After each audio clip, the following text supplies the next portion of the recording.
شہد کا شربت پیو، ہر مشروب میں کاربن ڈائی آکسائڈ ہے جو تمہارے جسم کا گند ہے جو باہر نکلتا ہے، تم اسے اپنے اندر ڈالتے. پھر پکوڑے، سموسے، کھجور کھاؤ، کوئی پھل کھاؤ، سادہ پانی پیو، نماز پڑھو، ہلکا سا کھانا لو، آرام سے تراویح پڑھی جائے گی. وہ اتنی تباہی پھیرتے ہیں افطاری پر، پھر روٹی بھی کھاتے ہیں. تو اپنے روزے سے جسم کا فائدہ بھی اللہ نے اٹھانے کا کہا ہے. کیا ہے؟ احتیاط سے کھاؤ، اندھا دھند نہ کھاؤ. شدید گرمی ایک دم ٹھنڈے پانی نہ اپنے پیٹ میں ڈالو، برف کا پانی، فریج کا پانی، ٹھنڈے پانی. یہ سفید چینی، اس کو وائٹ پوائزن کہا جاتا ہے.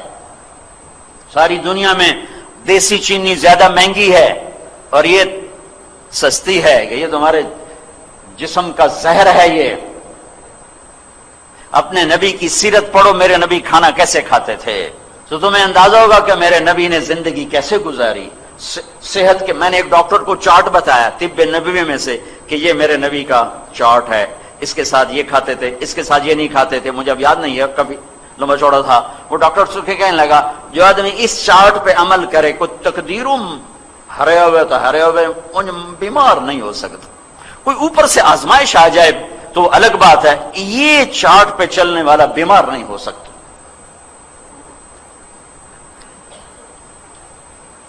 تو بھائیو، افطاری میں پڑھ پڑھ کے مغرب کی نماز یا تو پڑھتے ہی نہیں یا گھروں میں پڑھ لیتے ہیں. دوڑو مسجد کی طرف، ہلکی افطاری کرو، مسجد کی دوڑ لگاؤ، تراویح پڑھو. تراویح پہ اللہ نے کیا دیا ہے؟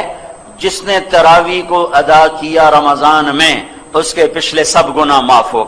تراویح کے ہر سجدے پہ 1500 نیکی لکھی جاتی ہے. تراویح کے ہر سجدے پہ جنت میں ایک محل بنتا ہے جس کے 60,000 سونے چاندی کے دروازے ہیں. یہ بہت بڑا طبقہ. پہلے دن مسجد بڑی بھری ہوگی. یہ عائشہ مسجد میں اب تو مجھے بہت عرصہ ہو گیا رمضان یہاں گزارے، سفر ہی سفر ہے، لیکن کئی رمضان پہلے 3 دن بڑا رش، چوتھے دن ادھی صف گئی، اگلے دن ہور گئی، اگلے دن ہور گئی، 5ویں دن وہی پرانے بندے. مسجدوں کی دوڑ لگاؤ، مسجدوں کی دوڑ لگاؤ. اللہ کے عرش پہلے آسمان پہ آ جاتا ہے اور ایک فرشتہ اعلان کا یا باغ الخیر اقبل و ابشر، ارے بھلائی کے چاہنے والے تجھے مبارک ہو، آگے بڑھ آگے بڑھ. اور دوسرا فرشتہ کہتا ہے یا باغ الشر اقصر، اے برائی کے کرنے والے اب بس کر، اب بس کر، اب بس کر. اور اللہ تعالیٰ کا اعلان ہوتا ہے کوئی بخشش چاہنے والا، ہے کوئی معافی مانگنے والا، ہے کوئی جنت کا طلبگار، ہے کوئی جو مجھ سے آ کے مانگے اور میں اس کو عطا کروں. عرش پہلے آسمان پہ رہتا ہے، 29 کی رات تک عرش پہلے آسمان پر رہتا ہے. 20 تراویح پڑھا کرو، ہر سجدے پہ 1500، 40 سجدوں پہ 60,000. سال میں ایک دفعہ ہے، تھوڑی سی ہے. اپنے دنیا کے کام تھوڑے کر لو، مختصر کر لو، تاکہ رات کے قیام کے لیے تمہارے پاس ٹائم ہو، تمہارا بشاشت ہو. بیمار ہے کوئی بات نہیں، معذور ہے کوئی بات نہیں، سفر پر ہے ٹھیک ہے چھوڑ دے، لیکن گھر پر ہے اور 8 پڑھ کے جا رہا ہے، 10 پڑھ کے جا رہا ہے، اپنا نقصان کر کے کیوں جا رہا ہے؟ پھر دوبارہ پتہ نہیں رمضان آئے گا کہ نہیں آئے گا. اللہ تعالیٰ نے رمضان کے مہینہ روزے کے لیے رکھا اور اس مہینے کا نام خود تجویز کیا، رمضان. چونکہ اللہ نے قرآن تو پڑھا جب زمین آسمان بھی نہیں بنے تھے، اور وقت بنا، ٹائم بنا، مہینے بنے جب زمین بنی. اور اللہ نے اس سے پہلے ہی قرآن کی تلاوت فرمائی، اس میں تھا شہر رمضان الذی انزل فیہ القرآن، یہ رمضان کا مہینہ جس میں قرآن اتارا. سارا آسمانی علم رمضان میں آیا ہے. ابراہیم علیہ السلام پر جو چھوٹی کتابیں آئیں یکم رمضان. موسیٰ علیہ السلام پہ تورات آئی 2 رمضان.